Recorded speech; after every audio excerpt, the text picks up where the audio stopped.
بسم اللہ الرحمن الرحیم۔ موزن اسلام کی طرف سے تمام سننے والوں کو خوش آمدید۔ رسول اللہ صلی اللہ علیہ وآلہ وسلم نے فرمایا، حسد صرف دو باتوں میں جائز ہے۔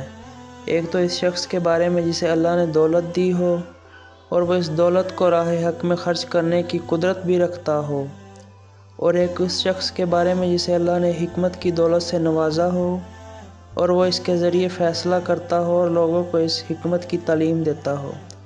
حضرت صلی اللہ علیہ وآلہ وسلم نے فرمایا، درختوں میں سے ایک درخت ایسا ہے کہ اس کے پتے نہیں جھڑتے، اور مسلمان کی بھی یہی مثال ہے، بتلاؤ وہ کون سا درخت ہے؟ یہ سن کر لوگوں کے خیال جنگل کے درختوں میں چلے گئے۔